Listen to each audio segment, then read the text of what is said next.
Air condition রুমে বা AC লাগানো ভিআইপি কিংবা বস চেয়ারে বসে আপনি একা একা কতক্ষণ অফিস করতে পারবেন, ডিউটি করতে পারবেন একা একা। যদি দৈনিক পার ডে আপনাকে 10,000 টাকাও দেওয়া হয়, ঘন্টার পর ঘন্টা 1 2 3 4 5 6 7 8 ঘন্টা কি আপনি ডিউটি করতে পারবেন? একদিন 2 দিন করতে পারবেন, একাধিকবার করতে পারবেন না। যদি করতে যান অ্যাবনর্মাল হয়ে যাবেন। দেখেন এই চাচা নিজের প্রয়োজনে নিজের জমিতে জমি নিড়াচ্ছেন, জমি নিড়ি দিচ্ছেন আগাছা রোদনে। দর্শক, একজন কৃষকের জমিতে এটাই তার ভালোবাসার প্রমাণ। একা হলেও এখানে আসতে হবে। যদি তোর ডাক শুনে কেউ না আসে, একলা চলো রে। দর্শক, যেটা বলতে চাচ্ছি, একজন কৃষকের ভালোবাসা জমির প্রতি এটাই প্রকাশ পায়। একজন কৃষকের শোভা কোথায় জানেন? এদিকে আসো। যে মাতাল, আঞ্চলিক ভাষায় এটাকে মাতলা বলা হয়। দেখেন কি অগুছালো মাতলাটি, ভেঙে যায়। আমি ঠিক মতো স্পর্শ করতে পারছি না, খুব আলতোভাবে স্পর্শ করতে হচ্ছে। ধরলেই মনে হয় এই পাতা, এই ঝরা পাতাগুলো চুরে মুড়ে ভেঙে যাচ্ছে। তবে একজন কৃষকের এটাই মনে হয় সৌন্দর্যের একটি আবির্ভাব।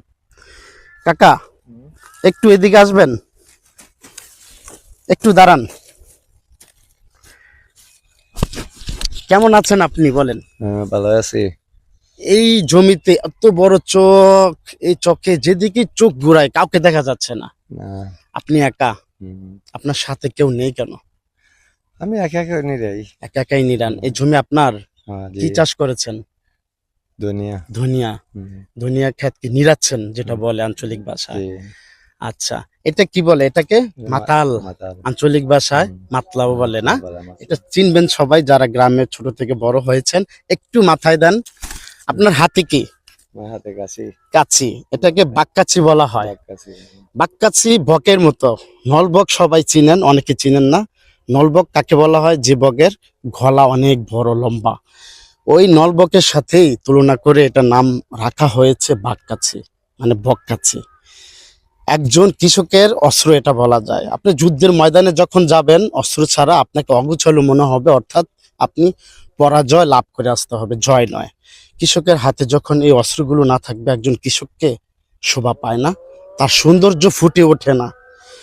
চকে মাঠে আসতে হলে, হ্যাঁ কাকা ধরেন এটা, আপনি আপনার কাজ করেন কাকা। হ্যাঁ, চকে মাঠে আসতে হলে আপনাকে আসতে হবে সকাল ভোরে, যখন কুয়াশা কিংবা শিশির ভেজা সকাল, তখন আসতে হবে। খালি পায়ে আসবেন, খালি পা গুলো ঘাস দিয়ে যখন ভেজাবেন, ঠান্ডা স্পর্শ করবে আপনাকে।